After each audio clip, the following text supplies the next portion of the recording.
see people so interested. I know we're at the end of the day, and there's been so much information. So this is a visual. I'm giving you a visual journey of my own, probably 8-year journey doing up a cottage.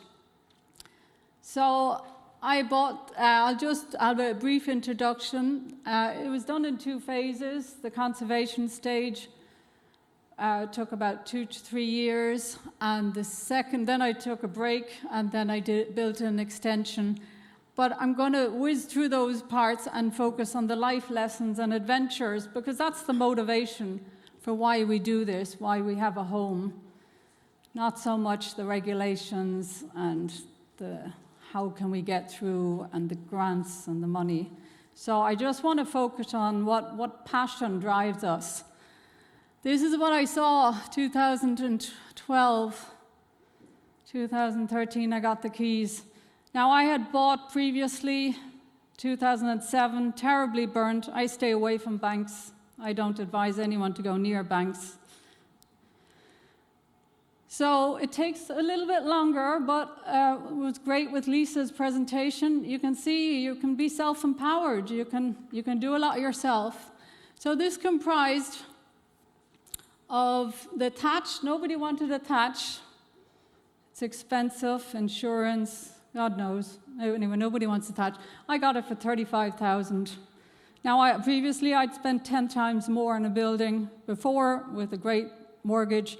So again, this is the answer for me.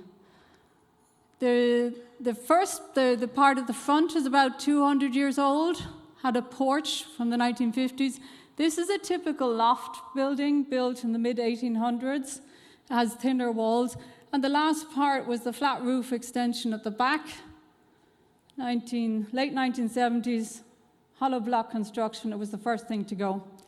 Now, those cement lovers from this morning, I'm sorry, but cement, once you get into restoring old buildings, cement becomes the bane of your life. And I just can only imagine about 80 years ago, there was a load of people going around the Irish countryside telling you, this is Pebble Dash, cement Pebble Dash, that's going to answer all your problems.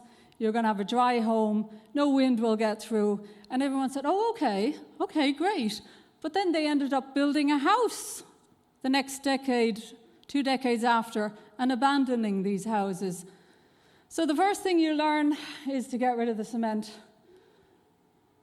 And you start learning about natural materials.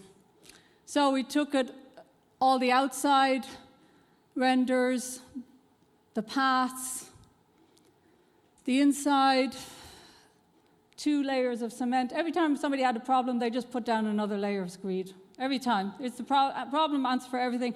And then it just gets so overwhelming, you just leave. So then loads of us come along, we come in and have that energy, that vision, okay? Either not wanting to deal with banks or not wanting to deal. This isn't a protected structure. I think it should be, but it wasn't. I feel it got into the right hands because I was very respectful to it. This was in the 1950s. They really meant it with the cement. It took 2 guys 3 days with street kangos to take it down. We took away all the cement lintels, the cement sills. Here we're putting back.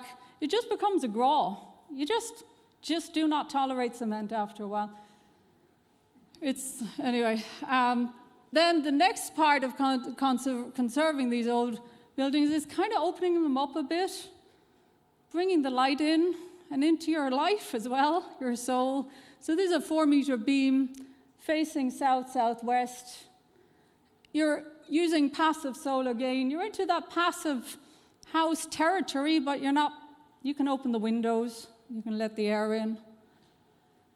We found windows blocked up here. Remember this for later.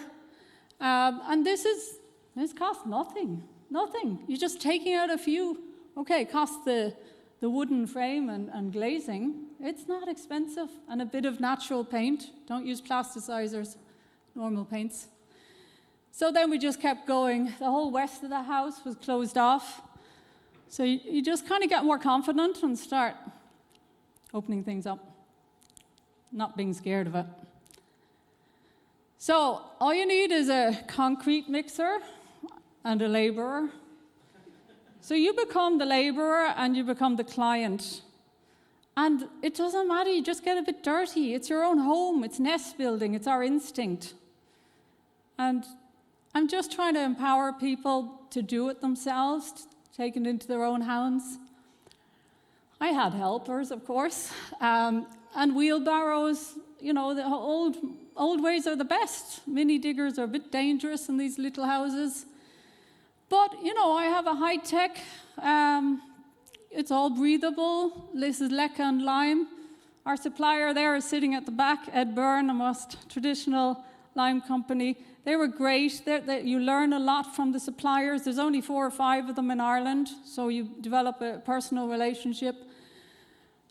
This is a limecrete floor. And even, like Lisa and the previous speakers, this is so easy. You can do it yourself. It's meditative. It's therapy. There's a little video of me doing it, for proving it. So I didn't have that much money in that first phase. I did it for about 35 to 40,000. And I'm telling you these figures to encourage you to just try and do as much you can. In that first phase, so this is the thatch being restored. It was done a bit later, but like I said, it's all breathable. This is parging, natural lime. It's the best air tightness barrier. Lime is the best air tightness barrier. All the new membranes, they're all poor imitations of what we used to be able to achieve. All natural, breathable, wood fibre board, sheep's wool, and salvaged pitch pine. People say they're more expensive. Well, you're not comparing like for like. If I'm putting in rock wool, it's only doing one thing. It's only keeping something warm. But sheep's wool is hygroscopic. It's taking the moisture. It's balancing your room. It takes out toxins. They don't tell you this. They just, like I said, it's all sales. Sales telling you got to go back to your common sense. You got to start listening to yourself more than the salespeople or whatever. A friendly neighbor, French drain's always a good idea. It's already been spoken about. Then I hadn't even finished. Home of the Year turned up. I managed to there were no floor finishers, managed to make a 3-room house look finished. It was a great experience. Then I did finish a little while later. Note, I haven't got render, it's just whitewashed for now. It doesn't need to be perfect. I lived in it 4 months into the job. 1 room was closed off. So it's like camping. Okay, you kind of get a bit worn out, but I saved loads of money. These are just some photos showing the first phase outcome, the kitchen, the big window, the fireplace. You can't build that new. It's totally cozy. So in the second, I did actually then notice the flow of the house wasn't right. I lay on the couch 2 years for exhausted. Then I got a bit of energy back. And this was also discussed. I built an extension on the cold side of the house, so you're basically hugging the stone with a passive standard, and I used natural materials. This is foam glass gravel, ideal for butting up against old structures. It draws the moisture out. Clay block, same principle. It's the moisture passing in and out of the block. You're basically working with nature here. The same roof construction, breathable wood fibre board, sheep's wool. And here we use air tightness barriers, and we got a paper version. You can get natural ones as well. It's very hard to find, but you just have to persist. So the extension outcome, I'm in heaven now. That was 2 years. There's my workroom. I don't leave. If they're talking about sustainable living, I don't leave for 3 days. I stay at home. Then I go off and do a job, and then I come back for 3 days. Here, some of these difficult junctions, they always say thatch, you can't build up against. There's all sorts of, everything can be solved. And just to show you the beauty, there's 2 ages there, 200 years, 160-year-old buildings together. We put in a double-sided stove there, so one stove heats the main house with the kitchen now to the front, the helm of the ship. The second phase cost 75,000-ish. Now I did go part-time, so I'm project manager, client, and labourer. There's my bathroom. Again, it's just a bathtub. It's where I put it. It's in the afternoon sun. And then Tadalak, which is a Moroccan finish. It's all breathable. Costs a fraction of a tile, a cement or a clay tile. And it's lovely. A room with the view. I have the lake view now. So these are the life lessons I want to tell you about. We got about 60 tons of cement in the first phase and about 25 plus in the second phase. So that's a lot. So you got to do things step by step. And like I said, it took 8 years with a break in between, but it kind of flew by. I was looking at the slides, it's like, oh, I kind of miss it now. Well, not too much, but it's enough. But anyway, doing things step by step, and like Hugh also mentioned, having a master plan so you can focus on refining the little stages in between. Using nature, the laws of nature. We had this incessant rain here at the bottom one. It flooded, disaster struck, but then I was able to take a chalk line and mark my levels instead of buying expensive tech which lasers throw caster lines. We're not clever with all our technology. We go back to basics and go back to, this guy told me, the soakaway is way deep enough, and then that was Friday. Monday we came back, it was flooded. Again, disaster, but it was actually saving us making a mistake. We relocated it. So again, that life lesson of turning things around. Disasters can be really informative. And then going with the flow, all delays. I was then able to use delays to refine the design, and then it didn't cost anything instead of making a mistake. But this is the really interesting part. These are the adventures.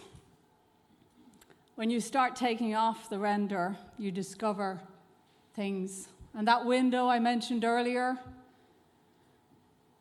So in the 1857, they told us they introduced a window tax and everyone put in these windows. But surprisingly, all the windows are always to the north, northeast and northwest. And I've done many consultations on many houses now. And there's always these common threads coming up. But then you find out, in the mid-1800s, there were lots of solar flares and a Carrington event, which zapped the whole world. So it's just interesting. It's just at our doorstep. Here we see the old paper wallpaper. It was in pristine condition. I framed some of it. This is just inside the door. Again, you could see there's a glass imprint. And I found a letter which somebody had curled up in the lime. Because lime is moisture drawing, it was perfectly preserved. There were some dates on it, 1863, and it was like a building list on the side. And I felt like I was in a time travel machine. I just suddenly touched something which hadn't been touched 160 years. So there's all this magic. There's a lot of magic.